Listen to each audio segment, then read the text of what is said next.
देख रहे हैं नेटवर्क 33 राजकुमार के साथ। तो चलिए बढ़ते हैं आज की कहानी की ओर। दोस्तों, मेरा नाम विपिन है और मैं पेशे से एक ट्रक ड्राइवर हूँ। मैंने अपने जीवन में कई प्रकार के ट्रक चलाए हैं। दरअसल माली हालत ठीक न रहने के कारण मेरी पढ़ाई बचपन में ही छूट चुकी थी और मैंने 15 वर्ष की आयु में ही हिमाचल के मंडी शहर में एक ट्रक ड्राइवर के साथ हेल्पर के रूप में काम करना शुरू कर दिया, जिसके मुझे थोड़े कुछ पैसे भी मिल जाया करते थे। गुजरते समय के साथ ही जैसे जैसे मैं बड़ा हो रहा था तो मैंने ट्रक चलाने के दाव पेच भी अपने उस्ताद जी से सीख लिए थे। लगभग भारत के हर एक अच्छे बुरे रास्तों पर ट्रक चलाने के बाद मुझे एक दिन उस्ताद जी ने कहा कि विपिन, भारत बुरी जगह नहीं है, परंतु यहाँ पर तुम इतने पैसे नहीं बना पाओगे जितने पैसों की तुम्हें ज़रूरत है। अतः तुम विदेश चले जाओ और वहाँ तुम्हें अच्छे से काम भी मिल जाएगा, साथ ही अपने परिवार का भरण पोषण भी अच्छे से कर पाओगे। उस्ताद जी की बात सुनकर मैंने कुछ ही महीनों के भीतर गल्फ में ट्रक ड्राइवर की नौकरी तलाश की और वहाँ पर चला गया। कुछ वर्षों के बाद मुझे मेरे एक दोस्त ने नॉर्वे बुला लिया और उसके बाद से मैं नॉर्वे में ही काम कर रहा हूँ। पर जो घटना आज मैं आपके साथ साझा करने जा रहा हूँ वो आज भी मुझे भयभीत कर देती है। बात दरअसल सन 2013 की है। मैं नॉर्वे में एक रोज ट्रक चला रहा था। तभी मेरे हेल्पर को वॉशरूम जाने की ज़रूरत महसूस हुई। काफ़ी देर से ट्रक चलाने के कारण मैंने भी साइड में ट्रक रोका और आसपास का वातावरण देखने लगा। तभी मेरी नज़र एक सफ़ेद कपड़े पहने व्यक्ति पर पड़ी, जिसने सिर पर अजीब सी त्रिकोण आकार टोपी पहन रखी थी। और हैरान की बात तो ये थी कि उस टोपी की ऊंचाई करीब 2 फीट के करीब रहे। ये सब देखकर मेरी उत्सुकता जागने में वक्त नहीं लगा और दबे पांव मैंने उसका पीछा करना शुरू कर दिया। जंगल में करीब 100 मीटर चलने के बाद मैंने एक बड़े पेड़ के पीछे खुद को छिपा लिया और सामने हो रहे अनुष्ठान को देखने लगा। मेरे सामने करीब 8 से 10 लोग उसी तरह के सफ़ेद चोगे और ऊंची टोपी पहने एक पत्थर के चारों ओर गोला बनाए अपने हाथों को हवा में उठाकर अपनी भाषा में कुछ मंत्रों का जाप कर रहे थे कि तभी पता नहीं कहां से एक आदमी प्रकट हुआ, जिसकी टोपी इन सभी से बड़ी थी। देखकर साफ पता चल रहा था कि वो इन सभी से श्रेष्ठ है। आते ही उसने सभी को रुकने का इशारा किया और संबोधित करते हुए एक छोटे से बच्चे को पत्थर पर खड़ा कर दिया। देखकर पता चल रहा था कि वो बच्चा 17 से 18 साल से ज्यादा का नहीं होगा। अभी आए व्यक्ति को छोड़कर सभी लोग जमीन पर बैठ गए और हल्की आवाज में मंत्रों को गुनगुनाने लगे। थोड़ी देर में उस ऊंची टोपी पहने व्यक्ति ने अपनी जेब से एक अनोखा खंजर निकाला और आहिस्ते से उस बच्चे की गर्दन में एक छोटा छेद कर दिया। खून का फव्वारा उस छेद से इतनी तीव्र गति से निकला कि 10 फीट दूर खड़े होने के बावजूद भी मेरे जूतों पर खून के कुछ कतरे आ गिरे। जैसे तैसे कर मैंने खुद को संभाला और कुछ कदम पीछे खींच लिए। फिर थोड़ी देर में सभी लोग चुप हो गए और उस लड़के के बहते हुए खून को हाथों में लिया और अपने चेहरों पर मल लिया। अब ये देखकर मुझे उल्टी सा मन हो गया और मैं वहां से निकलने के लिए जैसे ही पलटा कि पीछे से आई एक आवाज ने मुझे अपनी जगह पर ही रोक दिया। वो कोई सामान्य आवाज नहीं थी, वो आवाज उसी ऊंची टोपी वाले व्यक्ति की थी। उसने जोर से चिल्लाते हुए कहा, ये भली उन लोगों के लिए गुड लक लाएगी, मगर बाहर के लोगों के लिए बैड लक, अगर कोई भी इस अनुष्ठान को देखता है तो। अब मेरे दिमाग में यही सब बातें चल रही थी कि शायद उन लोगों ने मुझे देख लिया होगा, पर बात को आगे कर मैंने अपने ट्रक की ओर कदम बढ़ा दिए। थोड़ी देर के बाद मैं अपने ट्रक में बैठा और वहां से चल पड़ा। तब तक मेरा हेल्पर भी आ गया था। चलते के साथ ही उसने मुझसे अचानक गायब होने की वजह पूछी, पर मैंने बात को टाल दिया। पर हंसी मजाक करते हुए हम दोनों एक वेयर हाउस पर पहुंच गए। ट्रक चलाते हुए मुझे अब बहुत देरी भी हो चुकी थी। थोड़ी देर सोने का ख्याल करते हुए मैं पीछे जाकर लेट गया। थोड़ी देर में ट्रक भी लोड हो चुका था और मेरे हेल्पर ने मुझे उठाकर चलने को कहा। अक्सर हम दोनों बारी बारी से ट्रक चलाया करते थे। अभी ट्रक चलाने की बारी मेरी थी। फिर कुछ 4 से 5 घंटे ड्राइव करने के बाद मैंने देखा कि हाईवे पर भीड़ जमा रुकी थी। फिर मुझे लगा कि कोई आम सा ट्रक होगा जो कुछ ही देर में हट जाएगा, मगर करीब आधा घंटा इंतजार करने के बाद भी जब ट्रैफिक नहीं हटा तो मैंने पैदल ही जाकर देखने का फैसला किया और कुछ देर चलकर पुलिस वाले से रोड चालू होने का वक्त पूछा तो उसने मुझे बताया कि आगे बहुत ही बड़ा एक्सीडेंट हुआ है और सुबह से पहले ये रोड चालू नहीं होने वाला। जैसे मैंने ये बात अपने हेल्पर को बताई तो उसने मुझे बताया कि पास के कच्चे रास्ते से होते हुए हम ट्रैफिक से आगे निकल सकते हैं। वक्त को जरा भी बर्बाद ना करते हुए मैंने अपने हेल्पर को बताए रास्ते पर ट्रक चलाना शुरू कर दिया। देखते ही देखते मेरे हेल्पर को नींद आने लगी तो वो पीछे जाकर सो गया। मैंने भी अपने कानों में हेडफोन लगाया और गाने सुनते हुए आराम आराम से ट्रक को चलाने लगा। सुहावने मौसम में ट्रक चलाने का भी एक अनोखा मज़ा होता है। आसपास के छोटे बड़े टीलों और पहाड़ों को देखता हुआ मैं आगे बढ़ रहा था और अंधेरा भी धीरे धीरे वातावरण को खुद में सम्मिलित करने लगा। थोड़ी देर में मेरी नज़र एक अजीब रास्ते पर पड़ी तो मैंने मैप में देखा तो वहाँ से कोई रास्ता नहीं जा रहा था। पर हम ट्रक ड्राइवर अपने साथ हमेशा एक कागज़ वाला मैप रखते हैं जिससे रास्तों का अंदाज़ा लगाना आसान हो जाता है। अतः मैंने कुछ देर ठीक से रास्ते का मुआयना करने के बाद ट्रक आगे बढ़ा दिया। 2 पहाड़ों के बीच से गुजरने वाले उस रास्ते को पार करने में मुझे शायद 15 या 20 मिनट लगे होंगे। पर जैसे मैंने उन पहाड़ों को पार किया तो दूसरी तरफ सवेरा हो चुका था। थोड़ी देर में मेरा साथी भी उठ गया और बोला, उस्ताद तुम्हें ऐसा नहीं लग रहा हम जंगल के कुछ ज़्यादा ही करीब आ चुके हैं? कहीं कोई गलत रास्ता तो नहीं ले लिया तुमने? उसकी बात सुनकर मुझे भी ऐसा ही लगने लगा, पर मैं अच्छे से जानता था कि मैंने बिल्कुल सीधे सीधे ही ट्रक चलाया है। अचानक से हवा भी बहुत साफ और हल्की हो गई। तभी थोड़ी देर बाद मेरे हेल्पर ने गाड़ी को कहीं पर रोकने को कहा और मैंने कुछ दूर ट्रक चलाकर एक सड़क के किनारे ट्रक को रोक दिया। हम दोनों वहां उतरकर कुछ देर आराम करने के लिए आसपास टहलने के लिए चले गए। हम दोनों अभी सड़क पर चल ही रहे थे कि मेरी नज़र एक चर्च पर पड़ी। वो बहुत ही पुराने ज़माने का लग रहा था, इतना पुराना कि मानो उसे करीब 13वीं शताब्दी में बनाया गया हो। उस चर्च की खूबसूरती को देखकर मुझसे रुका नहीं गया और मेरे कदम अपने आप ही उस तरफ मुड़ गए। चेहरे पर बड़ी सी मुस्कान लेते हुए मैंने धीरे धीरे चर्च के दरवाजे पर दस्तक दी। जब अंदर से कोई प्रतिक्रिया दिखाई नहीं दी तो हम दोनों ने थोड़ी ताकत लगाकर दरवाजे को खोल दिया। 10 इंच मोटा और 12 फीट ऊंचा वो लकड़ी का दरवाज़ा इतना भारी था कि उसे खोलने में हम दोनों के पसीने निकल गए। जिस तरह की वो इमारत थी उसका दरवाज़ा इतना मजबूत और नया दिखना बहुत ही संदिग्ध था, लेकिन जितना संदिग्ध वो दरवाज़ा था उतना ही भयावह माहौल उसके अंदर का था। पूरा प्रार्थना कक्ष बिखरा हुआ पड़ा था। जांच पड़ताल की इच्छा रखते हुए हम दोनों अंदर के कमरों को टटोलने लगे। कुछ कमरों में जांच करने के बाद हमें एक कमरे के भीतर जख्मी हालत में पड़े एक पादरी नजर आए। उनकी चोटों को देखकर यह अनुमान लगाया जा सकता था कि किसी भारी और नुकीले धारदार हथियार से उन्हें चोटिल किया गया होगा। अधमरी हालत में उन्होंने टूटे शब्दों का प्रयोग करते हुए हमसे पानी मांगा। कमरे में इधर उधर देखते हुए मेरे साथी ने जल्दी से एक गिलास में पानी भरा और उन्हें पिलाने लगा। शायद वो उनकी आखिरी इच्छा थी, क्योंकि जैसे उन्होंने पानी का घूंट अपने हलक से उतारा तो वैसे उनके शरीर ने प्राण त्याग दिए। ये मंजर देखकर हम दोनों सदमे में चले गए और काफ़ी देर तक ज़मीन पर बैठे रह गए। दोनों ने आपस में भी कोई बात नहीं की। धीरे धीरे आसपास के वातावरण में ठंडी हवा बहने लगी। वातावरण में अचानक से हुए इस बदलाव ने हम दोनों को एक साथ सदमे से बाहर निकाला। हमने एक नज़र एक दूसरे को देखा और फिर पादरी को श्रद्धांजलि देकर वहाँ से जाना मुनासिब समझा। हम कहाँ पर थे इसका अंदाज़ा लगाने के लिए मैंने अपना GPS निकाला तो उसमें ज़रा भी सिग्नल नहीं था। जो होना था बिल्कुल नामुमकिन था, क्योंकि वो बिल्कुल नए मॉडल का GPS था जो जगह की बिल्कुल सही और एक्यूरेट जानकारी देने के लिए ही बनाया गया था। ऐसे में GPS का सिग्नल ना पकड़ना बहुत ही आश्चर्यजनक बात थी। GPS के नाकाम होने के बाद मेरे हेल्पर ने दोबारा ट्रक पर चलने को बोला और हम धीरे धीरे जिस रास्ते से आए थे उसी रास्ते से होकर दोबारा ट्रक की तरफ बढ़ चले। अचानक कहीं से आधी चीख पुकार की आवाज़ ने मेरा ध्यान अपनी ओर खींचा।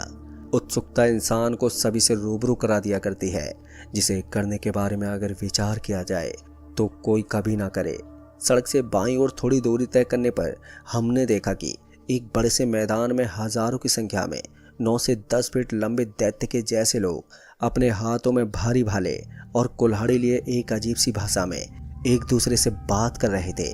मैंने उनकी भाषा का अंदाज़ा लगाया पर असफल रहा, तो मैंने अपने सहायक से उस भाषा की जानकारी लेनी चाहिए, पर उसी जगह का होने के बावजूद भी वो उन दैत्य रूपी मनुष्य की बातें समझने में असफल था। हम उन्हें देख ही रहे थे कि तभी एक ओर से तीरों की बरसात शुरू हो गई। जो कुछ आज तक सिर्फ फिल्मों में देखा जाता था, अब वो सब कुछ मेरी आंखों के सामने हो रहा था। पूरा आसमान तीरों से ढक चुका था और एक एक करके जब तीर ढालों पर गिरने लगे तो बहुत ही तेज आवाजें पूरे वातावरण में गूंज उठी। तभी एक तीर अपनी दिशा बदलकर मेरे साथी के पैर पर आ लगा। खून का एक तेज फव्वारा उसके पैर से निकलने लगा। साथ ही डर और दर्द से तड़पती उसकी चीखें मुझे अंदर से झंझोड़ने लगी। खुद को जैसे तैसे संभालते हुए मैंने उसे उठाया और वहां से निकलने लगा। तभी कुछ 20 फीट दूर से घोड़ों के दौड़ने की आवाजें हमारे कानों में गूंज उठी।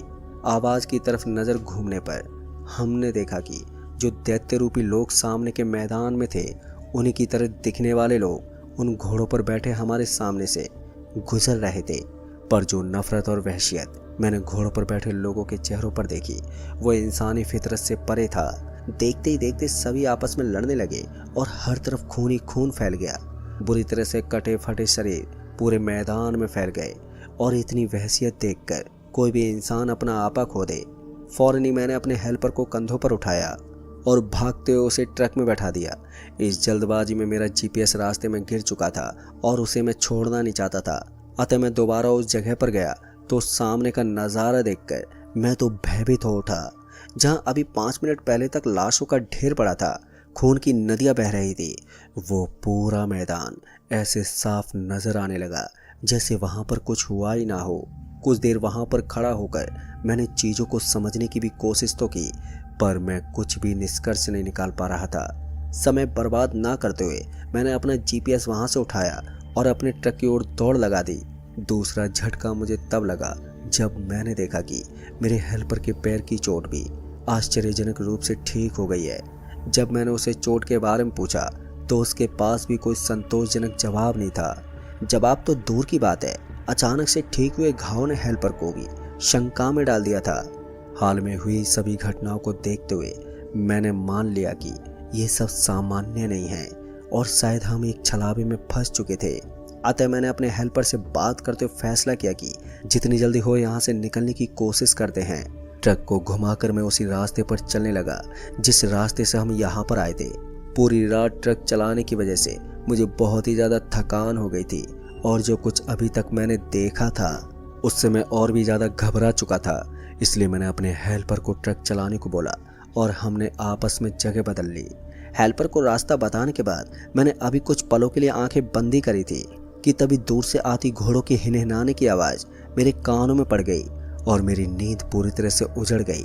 जब मैंने साइड मिरर में देखा तो कई कई दूर तक सैकड़ों की संख्या में वही दैत्य रूपी लोग हमारे ट्रक के पीछे आ रहे थे। थोड़ी देर में उन्होंने ट्रक पर हमला भी कर दिया, लेकिन फिर वही हुआ।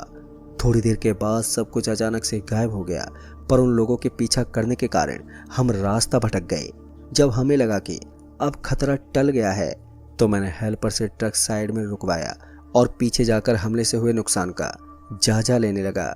ट्रक पीछे से पूरी तरह कबाड़ जैसा बन चुका था, पर जैसा कि मैंने आपको पहले बताया था, हेल्पर के पैर की चोट की भांति ही ट्रक भी मेरे देखते ही देखते ठीक हो गया। आश्चर्य तो हुआ, पर इतना नहीं जितना पहली बार हुआ था। मैं हमेशा हनुमान जी की गदा अपने गले में धारण किए रखता हूँ, क्योंकि ट्रक ड्राइविंग ऐसा काम है जिसमें हमें कभी भी कुछ भी दिखाई दे सकता है, और हनुमान जी का भक्त होने के कारण मुझे कई बार असामान्य रूप की शक्ति का वास अपने इर्द गिर्द होता रहता है। शायद बजरंगबली हमेशा मेरी रक्षा इसी तरह से किया करते हैं। ट्रक ठीक होने के बाद मैंने मन ही मन हनुमान चालीसा का पाठ किया और अपनी और अपने हेल्पर की जान की रक्षा करने हेतु विनती कर ट्रक में बैठ गया। अब हमारा एक ही लक्ष्य था, जितनी जल्दी हो इस छलावे से बाहर निकलना और वक्त रहते सामान की डिलीवरी करना। जैसे तैसे कर हमने रास्ता ढूंढा और अपनी मंजिल के लिए बढ़ चले, मगर भटकने की वजह से हम जंगल से बाहर ही नहीं निकल पा रहे थे। काफ़ी देर इधर उधर भटकने के बाद एक उम्मीद की किरण नजर आई। एक कच्ची पक्की सड़क देखकर मैंने हेल्पर को उसी ओर ट्रक मोड़ने को बोला। मुझे लग रहा था शायद ये वही सड़क है जो हाईवे पर लेकर जाएगी, पर यह मेरे जीवन की शायद सबसे बड़ी गलती थी। जैसे ही ट्रक उस सड़क पर चलने लगा, हम पर हमला हो गया। उड़ते हुए तीरों की बरसात ने हमारे ट्रक के सभी टायरों को पंक्चर कर दिया। अजीब शक्लों वाले लोग, जिनकी लंबाई असामान्य रूप से बड़ी थी, पर शरीर बहुत ही पतले थे। चारों तरफ से हमारे ट्रक को घेरकर वो खड़े हो गए। मेरे हेल्पर की उनको देखकर इतनी ज़्यादा हालत खराब हो गई कि उसने अपने कपड़े तक गंदे कर लिए। सभी लोग भाले की सहायता से ट्रक को छूकर अनुमान लगा रहे थे कि ये खतरनाक तो नहीं है। उन लोगों को देखकर मुझे समझ आ गया कि हम अभी तक भी छलावे से बाहर नहीं निकल सके हैं। और कहीं ना कहीं एक ख्याल ये भी मेरे जहन को झंझोर रहा था कि अब हम कभी भी यहाँ से निकल नहीं सकेंगे। वो सभी लोग इतने डरावने और लंबे थे कि जमीन पर खड़े होने के बाद भी उनका सिर मेरे ट्रक की खिड़की तक आ रहा था।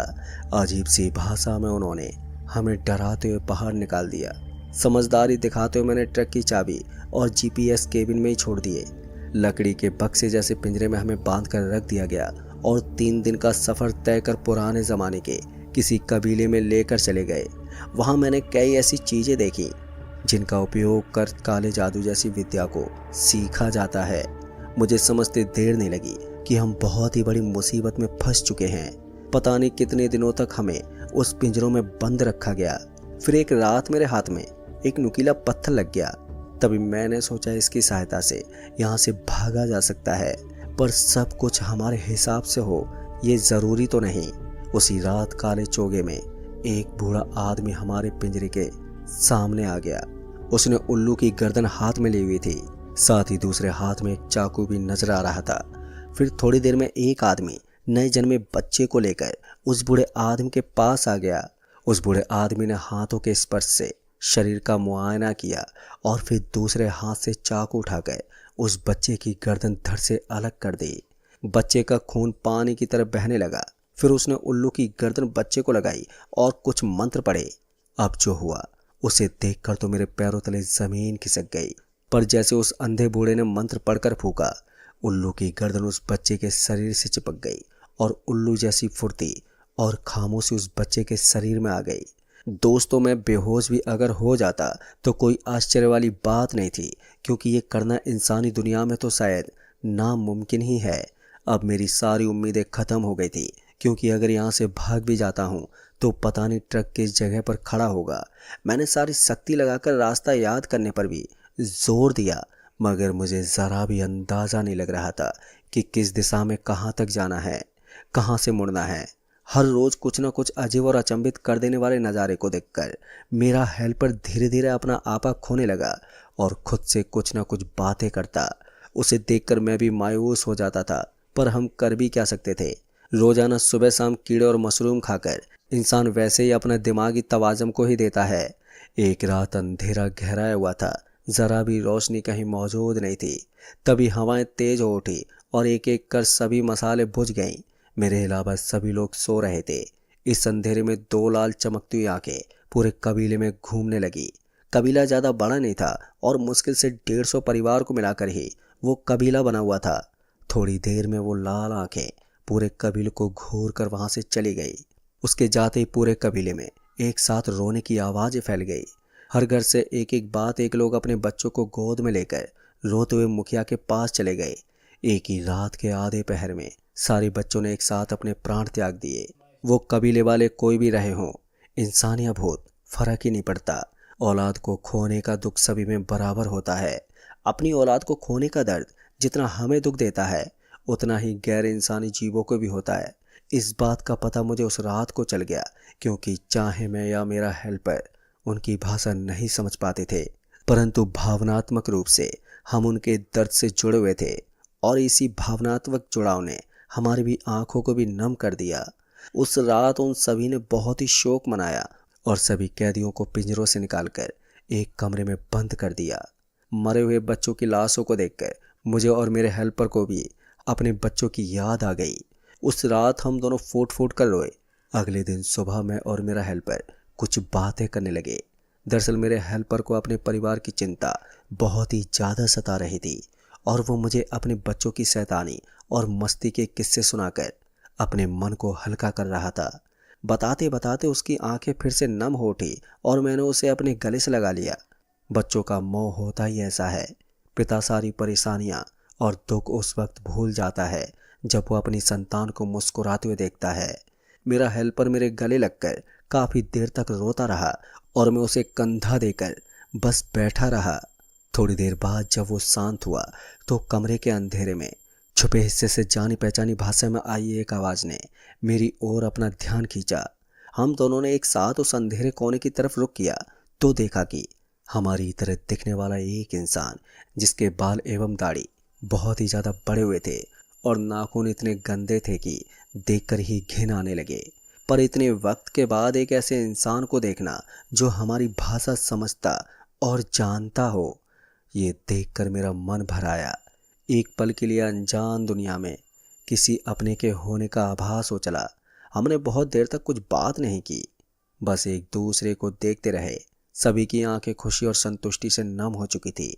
काफी देर आपस में मन हल्का करने के बाद मैंने उस लंबे बालों वाले व्यक्ति से उसका नाम तथा वो यहाँ कैसे आया उसके बारे में भी जानकारी लेनी चाहिए। तो उसकी तरफ से आए जवाब सुनकर मेरे और मेरे हेल्पर की आंखें खुली की खुली रह गई। उसने बोला कि वो साल 3849 में पैदा हुआ था। वो जिस समय से यहाँ आया था उसने कभी जंगल या पुराने लोग नहीं देखे थे। दुनिया के कई हिस्से बियाबान रेगिस्तानों और दूर तक फैले समुद्रों में तब्दील हो चुके थे। इतना ही नहीं, उसके बताए अनुसार दुनिया में पाप अपने चरम पर था। अमीरों ने धरती को छोड़ दिया और जिनके पास ज़्यादा पैसा नहीं था वो काले जादू और भिन्न भिन्न अलग साधनाओं को सीखकर दूसरों को प्रताड़ित करते। इसी तरह लोगों का गुजर बसर चल रहा था। इस व्यक्ति ने अपना नाम नवीन बताया और कहा ये एक साइंटिस्ट बन चुका था।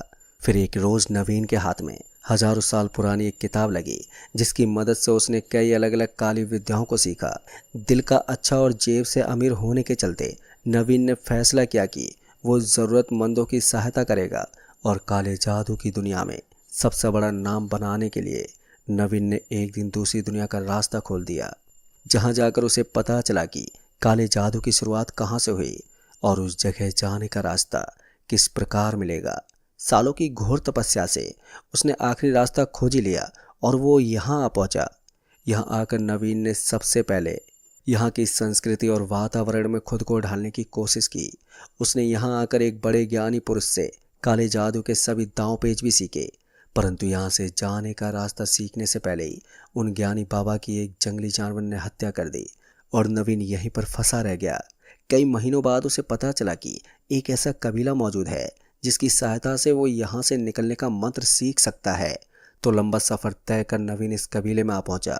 कई दिनों तक बिना रुके अभ्यास करने के बाद उसने मंत्र को सीख लिया, परंतु वो मंत्र एक खास अमावस की रात को ही काम किया करता था। नवीन को यहाँ फंसे हुए आज करीबन 8 साल से ज़्यादा हो चुके थे और इन 8 सालों में उसने हर रोज उस रात का इंतजार किया। पर था तो वो भी एक आम इंसान। जब उसने इंतजार लंबा और भी लंबा होता देखा तो एक रात उसके सब्र का बांध टूट गया और उसने एक खास जगह चुनकर मंत्रों का जप शुरू कर दिया। पर जैसा कि उसे कहा गया था, मंत्र एक खास रात को ही असर करता है, जिसके परिणाम स्वरूप उसने एक ऐसे दैत्य को इस दुनिया में बुला दिया जो बच्चों की सांसों पर जीता था। हर 5 सालों में वो दैत्य एक बार आता है और इस कबीले के सभी बच्चों की सांसें खींच लेता है। नवीन ने यह भी बताया कि ये कुछ हमारी तरह है तो कुछ भूत है, पर सभी दिल के अच्छे हैं। इसलिए उन्होंने नवीन को मौत के घाट नहीं उतारा, बल्कि उसे अपना कैदी बनाकर रख लिया। दोस्तों, हमारी बातें अभी खत्म ही हुई थी कि वही अंधा बूढ़ा आदमी अंधेरे से निकल कर आ गया और नवीन को कहने लगा कि जिस रात का इंतजार वो इतने सालों से कर रहा था वो रात आ चुकी है। इतना बोलकर वो बूढ़ा जिस प्रकार अचानक ही अंधेरे से प्रकट हुआ था उसी प्रकार अचानक ही गायब भी हो गया। बूढ़े की बात सुनकर मेरे और मेरे हेल्पर दोनों की आंखें चमक उठी। उसी वक्त हमने हाथ जोड़कर नवीन से विनती की ताकि उसकी सहायता से हम अपने घर पहुंच सकें। बहुत देर तक समझाने के बाद नवीन राजी हो गया, पर वो हमारे साथ आने को राजी नहीं हुआ। हर तरफ से जोर देकर भी हम उसे मनाने में विफल रहे। रात हुई, अंधेरा गहराने लगा और अंधेरे के साथ ही कोहरे और सन्नाटे ने भी अपने पैर पसार लिए। हम वहां से भागने का रास्ता खोज ही रहे थे कि तभी जिस घर में हम सभी कैदियों को रखा गया था उसका दरवाजा एक चरमराती आवाज के साथ खुला। दरवाजे पर हाथ में भाला लिए कबीले का मुखिया खड़ा था। जितना डर हमें यहाँ आने के वक्त नहीं लगा था, उससे ज़्यादा डर हमें आज लग रहा था, क्योंकि अब हमें पता था हमारे सामने खड़ा व्यक्ति एक भूत है और वो एक ही पल में हमें टुकड़ों में बदलने की क्षमता रखता है। उसे देखकर नवीन सामने आया और मुखिया से कुछ बातें करने लगा। थोड़ी देर में मुखिया दरवाज़ा खुला छोड़कर चला गया।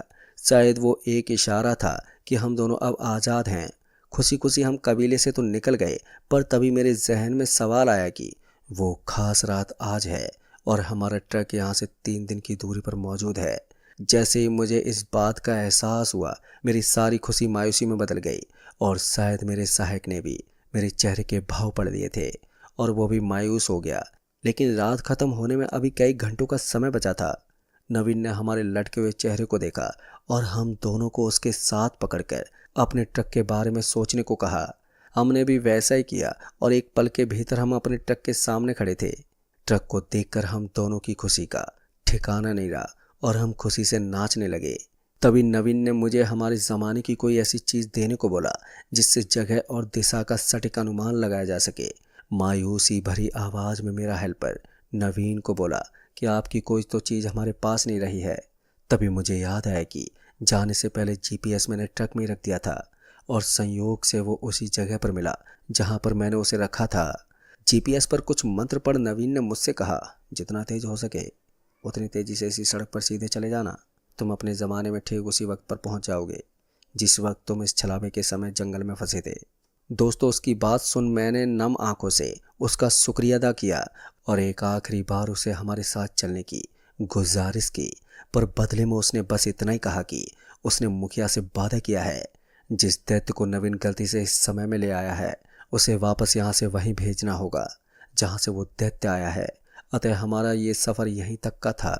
उसकी बातें सुन मेरे साथ मेरे हेल्पर की भी आंखें भर आई और एक आखिरी बार गले मिलकर हम अपने वक्त की ओर बढ़ चले। नवीन के बताया अनुसार मैंने ट्रक को चलाना शुरू किया। एक आश्चर्य की बात यह भी थी कि जब हमें कैद किया गया था तब ट्रक के टायर पंचर हो चुके थे, पर अब वो सभी बिल्कुल ठीक थे। खैर, ज़्यादा ना सोचते मैंने ट्रक को पूरी रफ्तार से भगा दिया और एक नीले रंग की रोशनी मेरे सामने नजर आने लगी। फिर मैंने बिना सोचे ट्रक को उसके भीतर घुसा दिया, जिसके परिणाम स्वरूप हम उसी जगह से बाहर निकले जहाँ से हम इस सारे चक्र में फंसे थे। बाहर आते ही मैंने देखा कि एक आदमी उन पहाड़ों के पास बैठा किसी प्रकार का कोई टोटका या जादू कर रहा था, जिसे देखकर मुझे अब सब कुछ समझ में आ गया कि हम दोनों एक साथ एक छलावे में किस प्रकार फंसे थे। जैसे हम अपनी असल दुनिया में पहुंचे, जीपीएस ने भी सिग्नल पकड़ लिए और हमारे फ़ोन ने भी काम करना शुरू कर दिया। नवीन की कही गई बातें बिल्कुल सच निकली और हम ठीक उसी रात को यहाँ वापस पहुँचे जिस रात को हम सामान लेकर निकले थे। हाईवे पर पहुंचकर देखा तो ट्रैफिक तो मौजूद नहीं था, पर डिवीज़न का बोर्ड अभी भी लगा हुआ था। अतः मैंने और मेरे हेल्पर दोनों ने फैसला किया कि हम कुछ दूर पैदल यात्रा कर देखते हैं कि आगे क्या मसला है। हम ट्रक से उतरे और कुछ दूर चलने के साथ ही हमें पीछे से आती एक तेज रफ्तार ट्रक कुचलते हुए आगे बढ़ गई। मेरे और मेरे हेल्पर दोनों की मौके पर ही मौत हो गई। पर वो कहते हैं ना, आत्मा को पता नहीं चलता कि शरीर जा चुका है। उसी तरह खुद के शरीर को नज़रअंदाज करते हुए मैं और मेरा हेल्पर दोनों ट्रक में बैठ गए और अपनी धुन में ट्रक चलाते हुए उस जगह पहुंच गए जहां हमें सामान की डिलीवरी करनी थी। वेयर हाउस में पहुंचकर जैसे मैंने नीचे उतरने के लिए ट्रक का दरवाज़ा खोला, मेरा पैर ज़मीन पर पड़ने की जगह एक अंधेरी खाई में जा गिरा और गिरते के साथ ही मैंने अपनी आंखें खोली तो मैंने देखा कि मेरा सहायक मुझे नींद से उठाने की कोशिश कर रहा है। मेरी आंखें खोलते उसने कहा, क्या उस्ताद जी, किसका सपना देख रहे थे जो इतनी देर से उठाने के बाद भी नहीं उठ रहे हो आप? खैर, जाने तो सामान लोड चुका है, हमें निकलना भी है, चलो आप जल्दी से ट्रक चलाओ। तो दोस्तों, इस कहानी में बस इतना ही। कहानी आपको पसंद आई हो तो वीडियो को लाइक शेयर कमेंट ज़रूर कर दें। तो मैं आपका दोस्त राजकुमार जल्द ही मिलूँगा ऐसी एक और भूतिया कहानी के साथ। तब तक के लिए बाय एंड